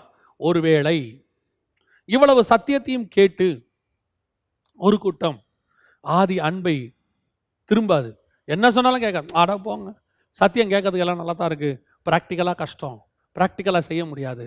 பல நேரங்களில் பல சபைகள் இப்படி செய்யுது, பலர் இப்படி செய்கிறாங்க. ஆண்டவர் கொடுக்குற வார்த்தையை அசட்டை பண்ணுதல். ஆண்டவர் சொல்லி சொல்லி பல நேரங்களில் பேசுகிறாரு. அப்படி பேசியும் கேட்காத சபைகளுக்கு கர்த்தர் என்ன நியாய தீர்ப்பு கொடுக்க போகிறார் என்பதை இங்கேயே சொல்கிறார். வெளிப்படுத்தின விசேஷம் 2ஆம் அதிகாரத்தில் ஆண்டவர் சொல்கிறாரு 5வது வசனத்தில், நீ என்ன நிலைமையில் விழுந்தாய் என்பதை நினைத்து மனம் திரும்பு, ஆதியில் செய்த கிரியைகளை செய்வாயாக, ஆதியின் அன்பு செய்வாயாக, இல்லாவிட்டால் நான் சீக்கிரமாய் உன்னிடத்தில் வந்து நீ மனம் திரும்பாத பட்சத்தில் உன் விளக்கு தண்டை அதனிடத்திலிருந்து நீக்கி போடுவேன்னு ஆண்டவர் சொல்கிறார். நீ மனம் திரும்பாத பட்சத்தில் சீக்கிரமாக விளக்கு தண்டை அதனிடத்துல நீக்கி போடுவேன். கர்த்தர் கொடுக்கிறதான நியாய தீர்ப்பு என்ன செய்ய போறாரா, விளக்கு தண்டை தூக்க போறாரா ஆண்டவர். விளக்கு தண்டை அதன் இடத்திலிருந்து நீக்கி போடுவேன், அது இருக்கிற இடத்துல இருந்து எடுத்துருவேன்றார் விளக்கு தண்டை. விளக்கு தண்டுனா என்னங்க? வெளிப்படுத்தின விசேஷத்தில் விளக்கு தண்டு என்பது எதை குறிக்கிறது? வெளிப்படுத்தின விசேஷம் 11ஆம் அதிகாரம் 4வது வசனம் சொல்லுகிறது, பூலோகத்தில் ஆண்டவருக்கு முன்பாக நிற்கிற 2 ஒலிவ மரங்களும் 2 விளக்கு தண்டுகளும் இவர்களே அப்படின்னு இருக்கு. யாரை பற்றி? ஊழியக்காரர்களை பற்றி அங்கே இருக்கு. இதே காரியம் சகரியாவின் புஸ்தகம் 4ஆம் அதிகாரத்திலும் இருக்கு. 11ஆம் வசனத்திலும் 14வது வசனத்திலும் நீங்கள் வாசிக்கும் போது அந்த ஒலிவ மரங்களும் குத்து விளக்குகளும் விளக்கு தண்டுகளும் யாருன்னு பார்த்தா அபிஷேகம் பெற்றவர்கள் இருக்கு 14வது வசனத்தில். அபிஷேகம் பெற்றவர். அப்போ இந்த இடத்துல ஆண்டவர் என்ன சொல்றாரு அப்படின்னு கேட்டீங்கன்னு சொன்னா, மனம் திரும்பாத பட்சத்தில், நான் உங்கள்கிட்ட சொல்லிக்கிட்டே இருக்கிறேன், திருப்பி திருப்பி சொல்லிக்கிட்டே இருக்கிறேன், அப்படி நீ மனம் திரும்பாத பட்சத்தில் நான் என்ன செய்வேன்னா உன் விளக்கு தண்டை எடுத்து போடுவேன். அப்படின்னா என்ன அர்த்தம்?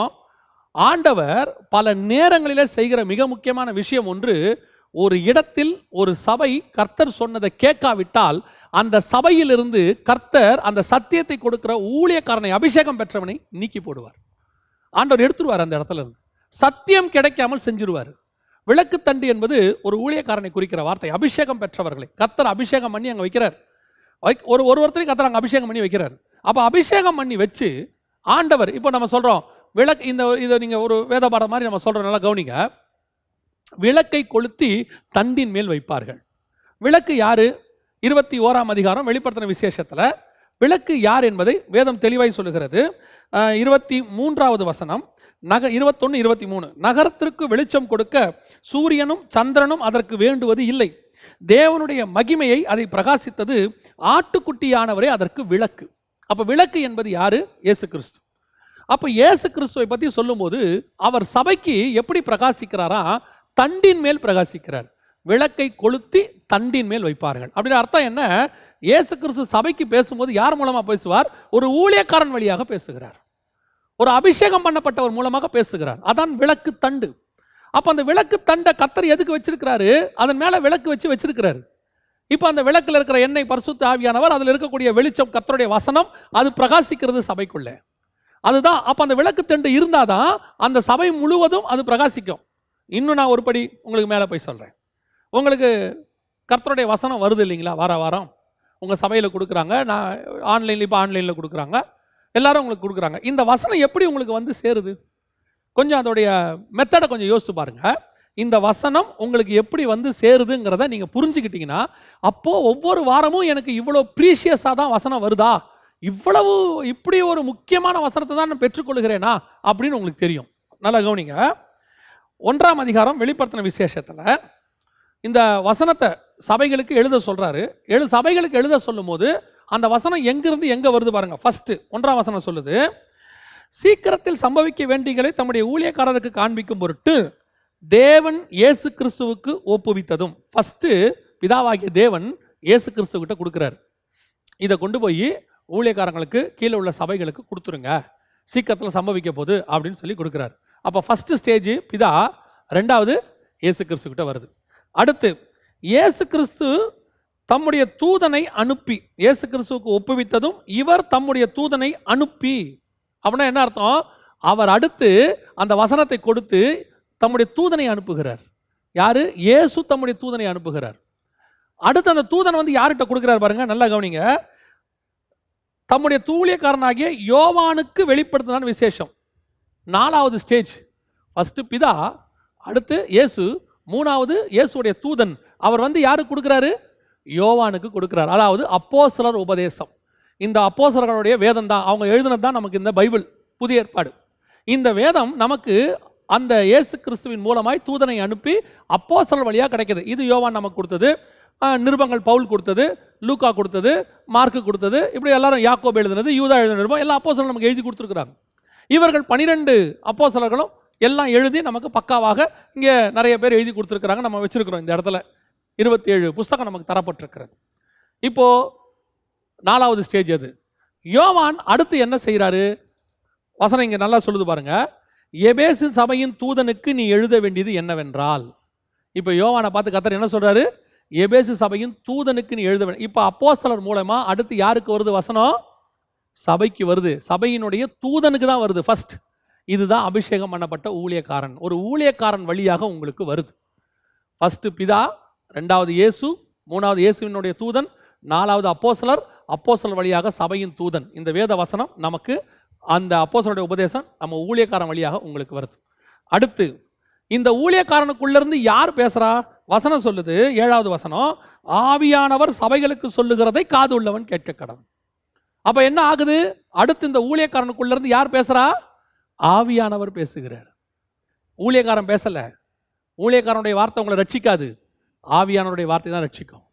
ஏன் ஒரே ஊழியக்காரன் பேசுகிற இடத்துல ஒருத்தர் மனம் திரும்புகிறான், ஒருத்தர் மனம் திரும்ப மாட்டேங்கிறான் அப்படின்னா ஆவியானவர் அவங்க கூட பேசியிருக்கிறார், ஆவியானவர் இவர் கூட பேசலைன்னு அர்த்தம். இதில் ஊழியக்காரங்க 5வது ஸ்டேஜில் இருக்கிறாங்க, ஆவியானவர் 6வது ஸ்டேஜில் இருக்கிறார். அந்த ஆவியானவர் யாருக்கிட்ட பேசுகிறாரு? சபைக்கு பேசுகிறாரு. நீங்கள் 7வது ஸ்டேஜில் இருக்கிறோம். நீங்கள் இப்போது ஒரு வசனம் உங்களுக்கு ரீச் ஆகும்போது 6 ஸ்டேஜை கடந்து 7வது ஸ்டேஜில் உங்ககிட்ட வந்து சேருது. ஒவ்வொரு வாரமும் பரலோகத்திலிருந்து வார்த்தை உங்களுக்கு வரும்போது 7 ஸ்டேஜை கிராஸ் பண்ணி வருது. அதுதான் ப்ரீஷியஸ். அப்போ இவ்வளத்தையும் கொளுத்தி எங்கே வைக்கிறார்? வசனத்தை மேலே வைக்கிறார். விளக்கு தண்டின் மேல் இயேசு, அதுக்கு விளக்கு தண்டு, அது மேலே இயேசு, அது மேலே பரிசுத்தாவி, என்ன அது வழியா வசனம். இதெல்லாம் சேர்ந்து தான் உங்களுக்குள்ள வசனம் வருது. அப்போ இந்த வசனம் உங்களுக்கு வருவதற்கு காரணமாக இருக்கிற அந்த ஊழியக்காரனை வசனம் சொல்லுது அபிஷேகம் பண்ணப்பட்டு. நிறைய ஊழியக்காரங்க நீங்கள் அவங்களுடைய லைஃப் ஸ்டைலை பாருங்க, சனிக்கிழமை வெளியே வரவே மாட்டாங்க. நாங்கள் பார்த்துருக்குறோம், எத்தனையோ ஊழியக்காரங்களை பார்த்துருக்கோம். அதுக்கு பேர் காத்திருப்பு நாள்னு பேர். ஞாயிற்றுக்கிழமை ஆராதனையில் அவங்க செய்தி கொடுக்க போகிறாங்கன்னா, இப்போ மத்திய கிழக்கு நாடுகளில் வெள்ளிக்கிழமை செய்தி கொடுக்க போகிறாங்கன்னா வியாழக்கிழமை தேவ சமூகத்தில் அப்படி காத்திருப்பாங்க, சனிக்கிழமை தேவ சமூகத்தில் காத்திருப்பாங்க. கர்த்தரிடத்துலேருந்து வார்த்தையை வாங்கிட்டு வருவாங்க. ஒருவேளை அந்த சனிக்கிழமை நைட்டு வரைக்கும் கர்த்தருடைய வார்த்தை வரலனா சில ஊழியக்காரங்க படுற பாடம் நான் பார்த்துருக்குறேன். ஒரு மூத்த ஊழியர், ஏறக்குறைய 30-35 வருஷமாக ஊழியம் பண்ணுற ஒரு ஊழியர், ஒரு நாள் ராத்திரி எனக்கு ஒரு 10:30 மணிக்கு மேலே ஃபோன் பண்ணார். ஃபோன் பண்ணி, ஜெகன் நாளைக்கு நீ ஃப்ரீயாக இருக்கிறியான்னு கேட்டார். நான் சொன்னேன், ஃப்ரீயாக தானே இருக்கிறேன், என்னென்ன விஷயம் அப்படின்னு சொல்லி கேட்டேன். இது நடந்து ஒரு 10 வருஷத்துக்கு முன்னாடி. ஃப்ரீயாக தானே இருக்கிறேன். இப்போ அவர் சொன்னார், நாளைக்கு என் சபைக்கு செய்தி கொடுக்க வரியா அப்படின்னு. எனக்கு ஆச்சரியமாக போச்சு. என்னென்ன நீங்கள் என்ன கூப்பிட்றீங்க? நீங்கள் இருக்கும்போது நான் எப்படி செய்தி கொடுக்க முடியும் அங்கே? இல்லை, நானும் 10-11 மணி வரைக்கும் வெயிட் பண்ணிட்டேன், கர்த்தருடைய வார்த்தை இன்னும் எனக்கு வரல, எனக்கு இப்போது என்ன பண்ணுறதுன்னு தெரியல. யோசித்து பாருங்கள், அந்த மூத்த ஊழியருக்கு நினச்சா அவர் கொடுத்த 1000 கணக்கான செய்தி அவர் டைரியில் இருக்குது. 1000 கணக்கான செய்தி டைரியில் இருக்குது. ஏதோ ஒரு செய்தியை தூசி தட்டி இந்த காலத்துக்கு ஏற்ற மாதிரி கொடுக்க அவங்களுக்கு தெரியாதா? They have the experience. எவ்வளோ அனுபவங்கள் அவங்களுக்கு உண்டு. ஆனால் என்ன செய்தாங்க தெரியுமா? இன்னைக்கு ஃப்ரெஷ்ஷாக எனக்கு கர்த்தரிடத்துலேருந்து வார்த்தை வேணும், நாளைக்கு காலையில் பேசுறதுக்கு எனக்கு இன்னைக்கு வார்த்தை வேணும் ஆண்டவரே. அதுதான் ஆண்டவர் சொல்றாரு, அன்னன்னைக்கு போய் மன்னாவை எடுத்துக்கிட்டு வா, அன்னன்னைக்கு போய் மன்னாவை எடுத்துட்டு வா, சேர்த்து வைக்காத. நாளைக்கு மன்னாவை இன்னைக்கு வைக்காத, அது பழைய மண்ணா, பூச்சி வந்துடும். அப்போ நான் என்ன செய்யணும் ஆண்டவரே? இன்னைக்கு உரிய மன்னாவை இன்னைக்கு எடு, அப்பப்போ ஃப்ரெஷ்ஷாக கொண்டாந்து கொடுன்றார் ஆண்டவர். ஒரு ஊழியக்காரனோட வேலை என்ன தெரியுமா? இன்னைக்கு செய்தி கொடுக்க போறதா தேவ சமூகத்தில் காத்திருக்கணும். என்ன வார்த்தை நான் கொடுக்கணும் ஆண்டவரே? இது பாஸ்டர், எவாஞ்சலிஸ்ட், தீர்க்கதரிசி, அப்போஸ்தலன், சுவிசேஷகன் யாரா இருந்தாலும் இதான் மெத்தட். கர்த்தருடைய வார்த்தையை புல்பிட்ல ஏறி நின்று கொடுக்கறதுக்கு முன்னாடி தேவ சமூகத்தில் காத்திருந்து கர்த்தர் கொடுத்தாருங்கிற நிச்சயம் வராம அந்த வார்த்தையை கொடுக்க கூடாது. ஈவன் தான் உங்ககிட்ட 10 மெசேஜ் இருக்கும், நல்ல பாயிண்டா இருக்கும், நல்லா ரெடி பண்ணி வச்சிருப்பீங்க. ஆனா ஆண்டவர் சொல்லணும், இதை குடுன்னு சொல்லணும், அப்பதான் கொடுக்கணும். என்ன தெரியுமா, கர்த்தர் அந்த வார்த்தையை கொடுக்க சொன்னாருன்னா ஒருவேளை அதில் உங்ககிட்ட கொஞ்சம் பாயிண்ட்ஸு நீங்கள் சரியாக கூட எடுத்துருக்க மாட்டீங்க. ஒருவேளை அங்கே போய் ப்ரெசென்ட் பண்ணுற மாதிரி கூட இருக்கும். அந்த நேரத்தில் என்ன தோணும் தெரியுமா, ஐயோ இதை எப்படி கொடுக்க போகிறோம், இந்த பாயிண்ட்ஸ் எல்லாம் இன்னும் நம்ம ரெடி பண்ணலையே, போய் மேலே நின்னா எப்படி கொடுக்க போகிறோம். நான் சொல்கிறேன், அந்த இடத்துல ஆவியானவர் உன் மூலமாக கிரியை செய்வார், ஆவியானவர் பேசுவார். அன்னைக்கு தான் ஜனங்க சொல்லுவாங்க, என்ன சொல்லுவாங்க தெரியுமா, ஓ உங்கள் வாயிலிருந்து புறப்பட்டது ஆவியானுடைய வார்த்தை அப்படிம்பாங்க, ஆவியானுடைய வார்த்தைம்பாங்க. காரணம், ஆவியானவர் இடைப்படுவார். ஏன்னா அவர் சொன்னது அன்றைக்கி. ஒருவேளை நான் ப்ரிப்பேர் பண்ண மெசேஜ் எடுத்துகிட்டு வந்துட்டு, ஓகே ரைட் ஃபைன், இது நல்ல பாயிண்ட், இதை கொடுப்போம், அப்படியே நீங்கள் நல்லா ஏற்ற இறக்கத்தோட நல்ல 2 பாட்டையும் பாடி 2-3 கதையும் சொல்லி இன்னைக்கு மிரட்டிடலாம் அப்படின்னு போய் நீங்கள் கொடுத்துட்டு வருவீங்க. ஒரு அசைவு இருக்காது கூட்டத்தில், காங்கிரிகேஷனில் ஒரு அசைவு இருக்காது, மண்ணு மாதிரி உட்காந்துருப்பாங்க. உங்களுக்கு முழு தோல்வி அடைஞ்சிருப்போம். ஏன் என்னன்னு தெரியாது, நல்ல மெசேஜ் தானே. ஒரு சிலர் என்ன பண்ணிடுவாங்க தெரியுமா, அவங்க குறைய ஒத்துக்காம, க்ரௌடு சரியில்லை, க்ரௌடுக்குள்ள வசனம் போல இல்லைங்க, நாம ரெடி ஆகணும். அதுவும் இருக்கு, சில இடங்களில் கற்பாறை நிலம் இருக்கு, என்ன போட்டாலும் உள்ள போகாது, அது வேற. ஆனா நாம ப்ரிப்பேர் ஆக வேண்டியது ப்ரிப்பேர் ஆகணும். சில ஊழியக்காரங்க அப்படிதான் எங்களுக்கு சொல்லி கொடுத்துருக்குறாங்க, கர்த்தர் சொல்லாம வசனத்தை கொடுத்துறாத, தைரியமா சொல்ல, இன்னைக்கு வசனம் இல்லை, நான் சொல்ல கொடுக்க முடியாது, வேற ஒருத்தரை கூப்பிட்டு கொடுக்க சொல்லுங்க, தப்பே கிடையாது. ஆனா நீங்க புல்பிட்ல நிற்கும் போது கர்த்தரிடத்துலேருந்து வாங்கிட்டு வரணும். இன்னைக்கு அப்படி புல்பிட்லேருந்து பேசுகிற ஊழியக்காரங்க ஒரு சிலர் ஆகி போயிட்டாங்க. ஒரு சிலர் காத்திருந்து கர்த்தரிடத்துலேருந்து வசனையை வாங்கிட்டு வர அந்த வல்லமை உள்ள ஊழியக்காரர்கள் ஒரு சிலர். இன்னைக்கு நிறைய பேர் என்ன தெரியுமா, அபத்தம், அப்படியே டைரியில் நிறைய எழுதி வச்சிருக்கிறது அப்படியே திருப்பறது, உட்காந்து சனிக்கிழமை என்ன கொடுக்கலாம், நைட்டு 11 மணிக்கு அப்படியே எடுத்துட்டு அந்த டைரியில் ஒரு இதை வச்சு நாளைக்கு இதை கொடுத்துருவோம் அப்படின்ட்டு வரவங்க. ஒரு ஊழியக்காரரை பற்றி கேள்விப்பட்டேன், நான் யாரையும் குறை சொல்கிறது இல்லை, எந்த ஊழியக்காரனும் நமக்கு தெரிய வேண்டாம், இப்படிப்பட்டது நீங்கள் செய்யக்கூடாதுங்கிறது தான் சொல்கிறேன். அப்படியே வருவாராம், காங்கிரிகேஷனில் வந்து வருவாராம், வரும்போது அங்கே உட்காந்துருக்கிற ஒரு பையனை, தம்பி ஏதோ ஒரு வசனம் சொல்லு அப்படின்னு பாராம். அவனுக்கு தெரிஞ்ச வசனத்தை, ஐயோ கேட்குறாரு ஊழியக்காரர் கேட்குறாருன்ட்டு கிடுன்னு ஒரு வசனத்தை சொல்லுவாராம். உடனே கூட்டத்தில் ஏறி நேற்று ராத்திரி ஆண்டவர் இந்த வசனத்தை கொடுத்தாருன்னு பேசுவாராம். அந்த பையன் வந்து சொல்கிறான், அண்ணே நான் தானே அந்த வசனத்தையே கொடுத்தேன். நல்லா கவனிச்சுக்கொள்ளுங்க, புல்பிட் என்பது மனுஷன் பேசுறதுக்காக கர்த்தர் உருவாக்கின இடம் இல்லை, தேவன் பேசுவதற்காக உருவாக்கின இடம். நாம் பேசுறதுக்கு நிறைய இடம் இருக்குங்க, வீட்டில் பேசிக்கலாம், காட்டில் பேசிக்கலாம், எங்கே வேணால் பேசிக்கலாம். ஆனால் இந்த இடத்துல இருந்து மட்டும் கர்த்தர் தான் பேசணும், வேற யாரும் பேசக்கூடாது. கர்த்தருடைய வார்த்தை வரணும். அப்படி கர்த்தருடைய வார்த்தை வந்தும் நீ கேட்காமல் போனால், கர்த்தர் உங்ககிட்ட பேசிக்கிட்டே இருப்பாரு, நீ கேட்காமல் போனால், வசனம் சொல்லுது, உன் விளக்கு தண்டை அதன் இடத்திலிருந்து நீக்கி விடுவேன். நிறைய ஊழியக்காரங்க பாடுபட்டு ஊழியம் பண்றாங்க, கஷ்டப்பட்டு ஊழியம் பண்றாங்க. அவங்க சொல்ற வார்த்தையை கேட்டிருக்கிறேன், எவ்வளவோ கஷ்டப்படுறேன், ஆனா ஜனங்களுக்குள்ள ஒரு அசைவு இல்லை. எவ்வளவோ செஞ்சு பார்க்குறேன், இந்த ஜனங்க மண்ணு மாதிரி இருக்காங்க. எவ்வளவோ சுவிசேஷம் சொல்லி பார்த்துட்டேன், ஒரு கிரியை இல்லை. ஆண்டவர் எதுக்கு தெரியுமா அவங்கள வச்சிருக்கிறாரு? பல நேரங்களில் ஊழியர்கள் இவ்விதமாய் சொல்லியிருக்கிறாங்க, என்னை ஏன் ஆண்டவர் இந்த இடத்துக்கு கொண்டு வந்தாருன்னே தெரியல, இங்கே கொண்டு வந்து வச்சிருக்கிறாரு. இங்கே ஒருத்தர் கூட ரட்சிக்கப்பட்டவங்க இல்லை, ஒருத்தர் கூட வசனத்தை ஏற்றுக்கொள்ளுகிறவங்க இல்லை, ஆனால் இங்கே கொண்டு வந்து என்ன ஆண்டவர் வச்சிருக்கிறாரு. நான் என்னத்துக்காக இங்கே இருக்கனே தெரியலம்பாங்க. எதுக்காக இருக்கீங்க தெரியுமா? நீங்கள் இருக்கிற அந்த இடம் இருக்க கர்த்தருடைய பார்வையில் அழிவுக்கு நேரான இடம். அங்கே இருக்கக்கூடியதான கர்த்தருக்கு அருவருப்பான காரியங்கள் அவ்வளோ இருக்கும் அந்த இடத்துல. கர்த்தர் வந்து இந்த இடத்த அழிச்சிடலாங்கிற இடம் அளவுக்கு வந்திருக்கும். அந்த இடத்துக்கு கர்த்தர் கொடுத்துருக்கிற கடைசி சான்ஸ் யாருன்னா நீங்கள் தான். ஏன் தெரியுமா? ஒரு ஊழியக்காரன் அங்கே அனுப்பிடுவார். அனுப்பிட்டு அந்த ஊழியக்காரன் போய் அங்கே ஒரு 5-10 நீதிமானை உருவாக்கிட்டாருன்னு வச்சுக்கோங்களேன், அந்த இடம் பாதுகாக்கப்படும். ஏன்னா நமக்கு வசனம் தெளிவாக இருக்குது, 10 நீதிமான் இருந்தால் அந்த இடத்தை கர்த்தர் என்ன செய்ய மாட்டார்? அழிக்க மாட்டார். அப்போ ஆண்டவர் என்ன செய்கிறாரு? பிதா, இன்னும் ஏன் இந்த மரம் இருக்கிறது? வெட்டி போடு. இந்த இடம் சோதோமின் கூக்குரல் என் காதுக்கு வந்துருச்சு, அதை வெட்டி போட்டு அப்படின்னு சொல்கிறாரு. உடனடியாக கர்த்தர் என்ன செய்கிறாரு? அந்த இடத்துல ஒரு ஊழியக்காரனை அனுப்புகிறார். அனுப்பி அந்த ஊழியக்கார பாவம் இதெல்லாம் தெரியாது, அங்கே இருக்கிறவங்க காட்டு மிராண்டின்னா தெரியாது, அங்கே இருக்கிறவங்க சொன்னாலும் கேட்க மாட்டான்னு தெரியாது. அங்கே போனோன்னே இவரும் அழைப்பை பெற்றுக்கொண்டு சந்தோஷமாக போவார். அங்கே போனால் கல்லும் முள்ளும் தான் இருக்கும். அதுக்கு நடுவில் தான் விதைய போடுற மாதிரி இருக்கும். 1 2 முளைக்கும், 10 வருஷம் ஆயிருக்கும், 50 விசுவாசி கூட இருக்காது. உயிரை கொடுத்து ஊழியம் பண்ணுவாங்க. நான் பார்த்துருக்குறேன் எத்தனையோ ஊழியக்காரங்க கிராமங்களில், எத்தனையோ ஊழியக்காரங்க காடுகளில் மிஷினரிகளாக போய் உயிரை கொடுத்து ஊழியம் பண்ணுவாங்க.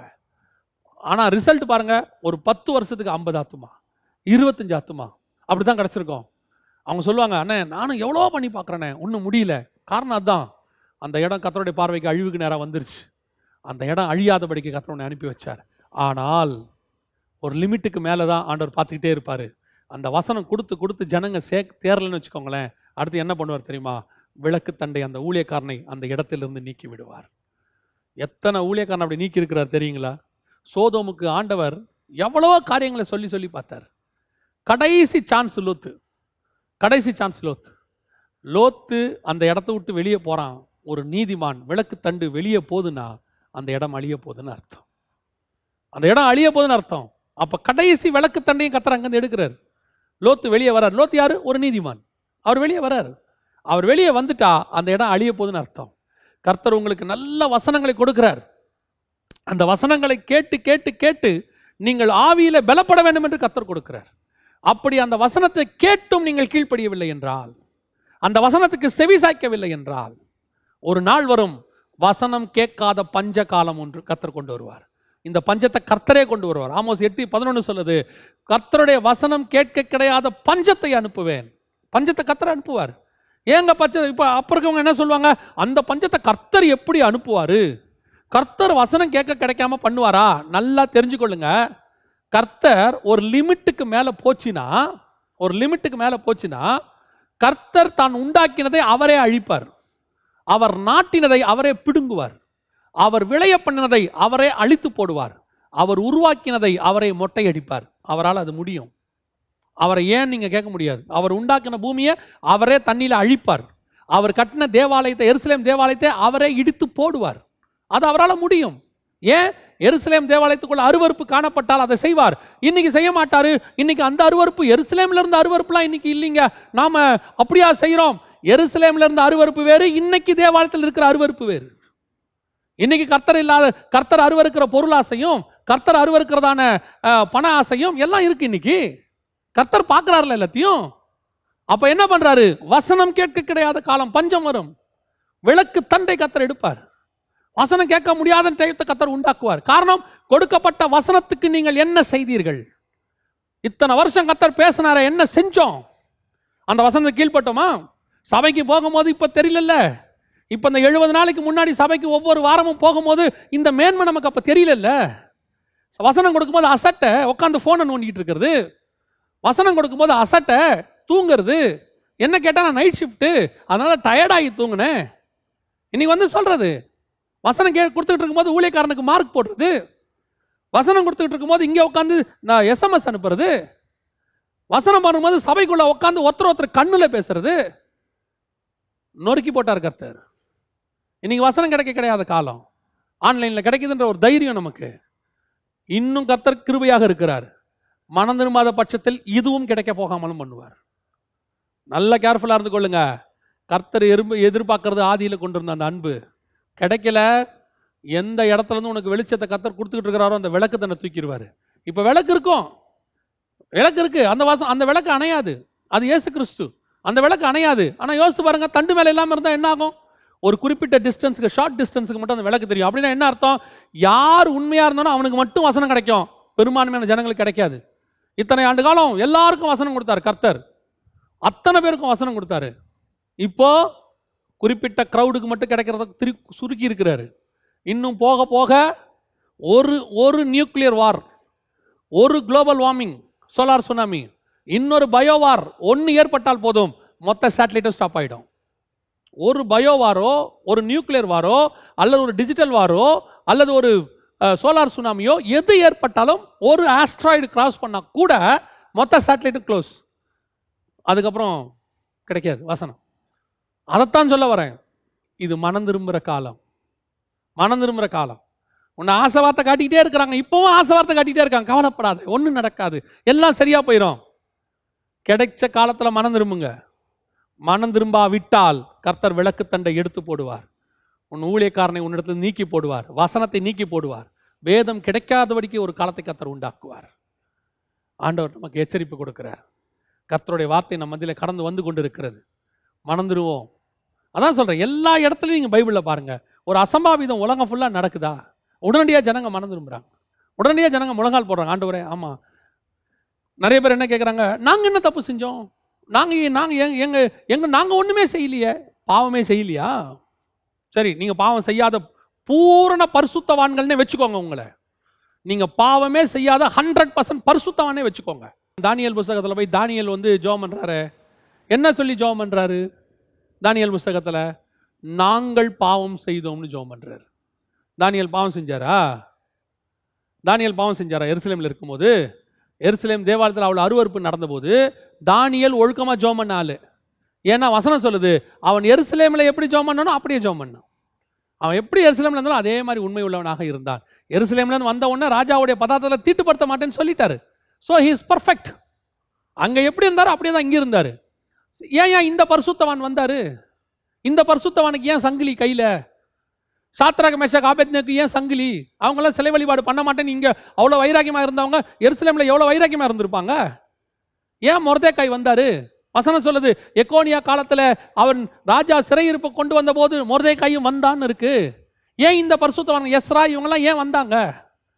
இவங்கெல்லாம் என்ன பாவம் செஞ்சாங்க?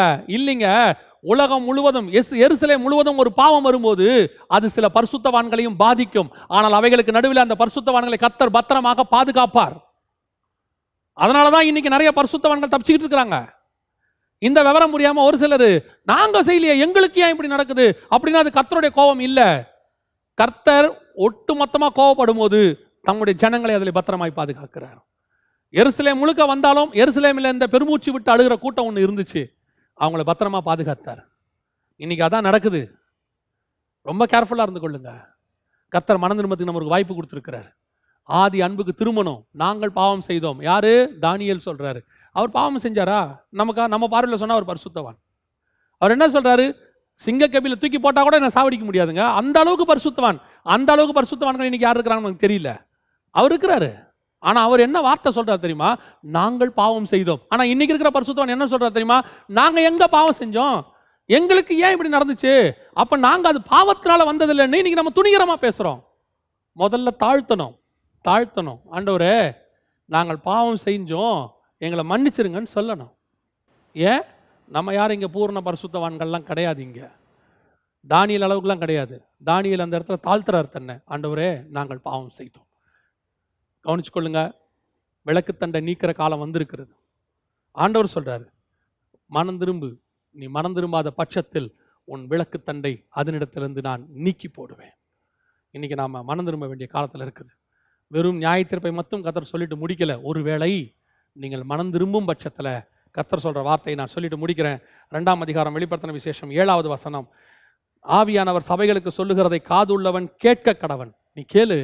அப்படி நீங்க கேட்டுட்டீங்கன்னா, ஜெயம் கொள்ளுகிறவன் எவனோ அவனுக்கு தேவனுடைய பரதேசியின் மத்தியில் இருக்கிற ஜீவ விருட்சத்தின் கனியை புசிக்க கொடுப்பேன் என்று எழுது. ஒருவேளை நீங்கள் அந்த வார்த்தைக்கு செவி கொடுத்து, ஆண்டவரே, ஆதி அன்புக்கு திரும்புகிறோம்ப்பா, திருப்பி நாங்கள் அதே இடத்துக்கு வரோம் ஆண்டவரே, நாங்கள் ரட்சிக்கப்பட்ட புதுசில் உங்கள் மேலே எவ்வளோ அன்பாக இருந்தோம், ஊழியத்துக்கு வந்த புதுசில் எவ்வளோ வைராக்கியமாக இருந்தோம் ஆண்டவரே, பரிசுத்தாவின் அபிஷேகத்தை பெற்ற புதுசில் எவ்வளவு நாங்கள் உங்களுக்கு என்று வைராக்கியம் உள்ள சாட்சிகளாக நின்றோம். அந்த மாதிரி நாங்கள் மீண்டும் வரணும் ஆண்டவரே, நாங்கள் மனம் திரும்புகிறோன்னு சொல்லி பாருங்க. நாங்கள் உலகத்துக்கு பின்னாடி போயிட்டோம், பண ஆசைக்கு பின்னாடி போயிட்டோம், சம்பாத்தியத்துக்கு பின்னாடி போயிட்டோம், லௌகிக கவலைகளுக்கு பின்னாடி போயிட்டோம், பெருந்தண்டிக்கு பின்னாடி போயிட்டோம். நாங்கள் நீங்கள் மனம் திரும்புகிற ஆண்டவரே, ஆதி அன்புக்கு நாங்கள் வரோம், எங்களை ஏற்றுக்கொள்ளுங்கப்பான்னு சொல்லி நம்ம மனம் திரும்பும் போது ஆண்டவர் சொல்றாரு, முன்னிலைமை விட மேலான காரியம் என்ன தெரியுமா? ஜீவ விருட்சத்தின் கனியை உனக்கு புசிக்க கொடுப்பேன்னு கர்த்தர் சொல்றார். ஜீவ விருட்சம் எங்க இருக்கு தெரியுமா? பரதீசின் மத்தியில் இருக்கிறது. ஆண்டவர் விளக்குத்தண்டை நீக்கி போடுறதும் ஜீவ விருட்சத்தை கொடுக்கறதும் நம்ம கையில் தான் இருக்குது. இந்த ஜீவ விருட்சத்தை பெற்றுக்கொள்வது எப்படின்னு சொல்லி ஒரு தனி மெசேஜை நம்ம கொடுத்துருக்குறோம். நித்திய ஜீவனை சுதந்திரிப்பது எப்படின்னு அது நீங்கள் ஒருவேளை டைம் இருந்தால் நீங்கள் பார்த்து அதை நீங்கள் நித்திய ஜீவனை சுதந்திரிப்பது எப்படின்னு பார்த்துக்கொள்ளுங்க. அப்போ நமக்கு ஆண்டவர் 2 சாய்ஸையும் வச்சிருக்கிறாரு. மனம் திரும்பும் பட்சத்தில் ஜீவ விருட்சத்தின் கனியை உனக்கு நான் புசிக்க கொடுப்பேன். மனம் திரும்பாத பட்சத்தில் உன்னிடத்திலிருந்து விளக்குத்தண்டை, உன் ஊழியக்காரனை, உன் சபையில் அபிஷேகம் பண்ணப்பட்டவரை, வேத வசனத்தை கர்த்தர் உன்னிடத்திலிருந்து நீக்கி போடுவார். எது நமக்கு வேணும்? முடிவு செய்ய வேண்டியது. அதான் எப்பவும் ஆண்டவர் எனக்கு சொல்லி கொடுத்தது, நன்மையும் தீமையும் நமக்கு முன்பாக கர்த்தர் வச்சிருக்கிறார். நன்மையை தெரிஞ்சுக்கிட்டா இது, தீமையை தெரிஞ்சுக்கிட்டா இது. தோட்டத்துக்குள்ள ஆண்டவர் 2 கனிகளையும் வச்சாரு. ஜீவ விருட்சத்தையும் வச்சாரு, நன்மை தீமை அறிந்த கனியும் வச்சாரு. 2த்தையும் சொன்னாரு. ஜீவ விருட்சத்தை சாப்பிட்டா என்றென்றைக்கும் உயிரோடு இருப்பான், இதை சாப்பிட்டா சாகவே சாவாய். 2ம் இருக்கு. தெரிஞ்சு கொள்றது நம்ம கையில் தான் இருக்கு. ஆதி அன்பை தெரிஞ்சுக்கிட்டு உலகம் எனக்கு பாத்திரம் அல்ல, உலகம் என் பின்னே சிலுவை என் முன்னேன்னு எடுத்துக்கிட்டு நீங்கள் நடந்து பாருங்க, நீங்கள் உங்களுடைய பாதை நித்திய ஜீவனை சுதந்திரிக்கிற பாதையாக இருக்கும். உங்களுடைய பாதை பரதேசின் மத்திக்கு போகிற பாதையாக இருக்கும். ஆதி அன்பை விட்டுட்டு உலக அன்புக்கு நேராக திரும்பி, உலகம் போதும், இப்போ கிடைக்கிற சந்தோஷம் போதும், இன்னைக்கு என்னன்னு பாருங்க, இன்னைக்கு நம்ம சந்தோஷமா இருக்கணும் அப்படின்னு நினச்சி நீங்கள் முடிவு எடுத்தீங்கன்னா உங்களுடைய பாதையின் முடிவு விளக்கு தண்டு நீக்கப்பட்டு விளக்கு வெளிச்சம் ஒரு நாள் உங்களுக்கு இல்லாமல் போகும். நன்மையும் தீமையும் நமக்கு முன்பாக கர்த்தர் வச்சிருக்கிறார். நாம் ஜெபம் பண்ண போகிறோம். தேவ சமூகத்தில் கண்களை மூடி ஆண்டவரை நோக்கி பார்த்து, சர்வ வல்லமையுள்ள எங்கள் ஆண்டவரே, இந்த அருமையான நேரத்திற்காக உமக்கு ஸ்தோத்திரம். உம்முடைய மகிமையுள்ள கரத்தில் எங்களை நாங்கள் தாழ்த்துகிறோம் ஆண்டவரே. உம்முடைய வேத வசனங்களின் மூலமாக நீர் எங்களை உருவாக்கி கொண்டிருக்கிறது. வேத வசனம் இருபுறம் கருக்குள்ள பட்டயம், அது உருவ குத்துகிறது. வசனம் தடவி கொடுக்கிறதல்ல ஆண்டவரே, குத்துகிற வசனம். அதனால தான் அப்போஸ்தலர் நடவடிக்கைகள் ஜனங்கள் சொல்றாங்க, இருதயத்தில் குத்தப்பட்டவர்களாக்கி. தேவ சமூகத்தில் நீ தாழ்த்துங்க. வசனம் உங்களுக்கு ஆண்டவர் கொடுத்திருக்கிறது இருபுறம் கருக்குள்ளது. அந்த இருபுறம் கருக்குள்ள வசனத்தை நீங்க ஏதோ தடவி கொடுக்கிற மெடிசன் நினைக்க முடியாது. அது அணுக்கள் எல்லாவற்றையும் உருவ பிரிச்சு, அது உருவ குத்துற வசனம். இன்னைக்கு ஆண்டவர் அதுக்கு தான் அந்த வசனத்தை நமக்கு கொடுத்துருக்கிறாரு. இந்த வசனம் நம்மளை சுத்திகரிச்சு சுத்திகரிச்சு சுத்திகரிச்சு சுத்திகரிச்சு கடைசியா கொண்டு போய் பரதேசின் மத்தியில ஜீவ விருட்சத்துக்கு பக்கத்தில் நிக்க வைக்கும். நீங்க அதுக்கு உங்களை ஒப்பு கொடுத்தா, என்னை குத்துங்க ஆண்டவரே, என்னை சரி பண்ணுங்க ஆண்டவரே, கொத்தி எரி போடுங்க ஆண்டவரே, கிளை நறுக்கி களை பிடுங்கி கற்களை பொறுக்கி நல்ல திராட்சை கனிகளை கொடுக்க வைங்கப்பான்னு உங்களை ஒப்பு கொடுக்கணும். அப்படி கொடுக்கும்போது அது நல்ல கனிகளை கொடுக்கும். சில நேரங்களில் ஒத்துக்கொள்ளாம நல்ல கனி கொடுக்காம கசகான கனிகளை கொடுத்தா ஒரு நாள் வரும், கர்த்தர் திராட்சை செடியை வெட்டி போடுவார். நல்ல கனி கொடாத மரங்கள்லாம் வெட்டுண்டு அக்கினியில் போடப்படும் என்று வசனம் சொல்லுகிறது.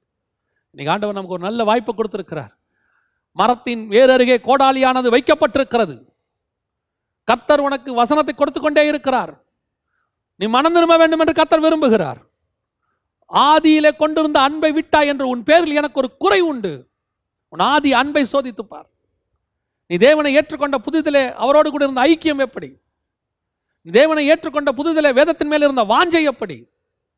தேவனை ஏற்றுக்கொண்ட புதிதிலே, பரிசுத்த அபிஷேகம் பெற்ற புதிதிலே, ஊழியத்துக்கு ஒப்பு கொடுத்த புதிதிலே என்ன வைராக்கியம் இருந்தது? இன்னைக்கு அது இருக்கா? இன்னைக்கு இந்த லாக்டவுன்ல நடுவில் கர்த்தர் உன்னை உட்கார வச்சு வசனத்தை கொடுத்துக்கிட்டு இருக்கிற காரணம், உன்னை மீண்டும் கட்ட விரும்புகிறார். உன் பலிபீடத்தை கர்த்தர் சப்பனிட விரும்புகிறார். மீண்டும் வசனத்துக்கு நேராக திரும்பவும். இது நம்மளை சரிப்படுத்துகிற ஒரு காலம்.